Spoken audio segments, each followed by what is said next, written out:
दोस्तों नमस्ते प्रणाम। हम किरण शर्मा, हम मंजू शर्मा अपना यूट्यूब चैनल पर सबके स्वागत करै छी। नमस्ते प्रणाम सब दीदी भाईजी के प्रणाम, सब यूट्यूब फैमिली के प्रणाम, जत्ते काकी माय दीदी सुनबे सबके प्रणाम। आ देखियो कते प्यारा सा गीत छे। हम सब जा रहल छी, हम दोनों जबरानी जा रहल छी। बहुत प्यारा सा हर दिन तो पियाला मन तरसते रहे छे, लेकिन हर मौसम ने हर सावन महीना में जरूर मंगा ले।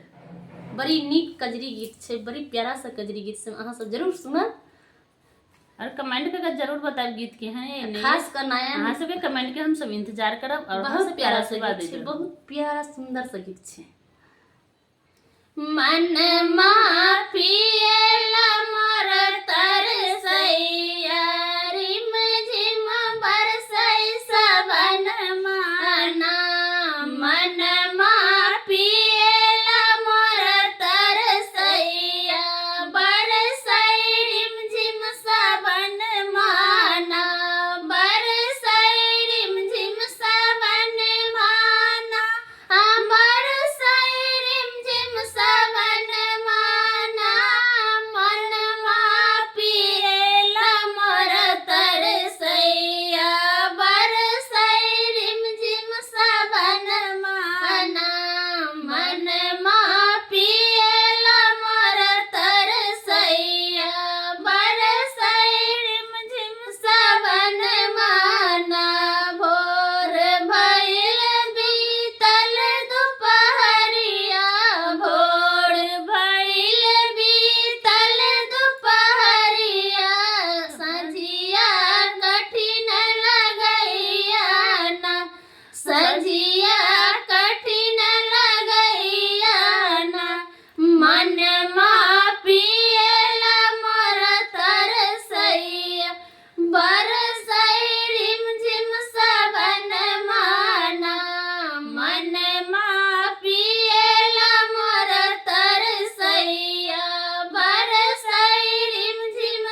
के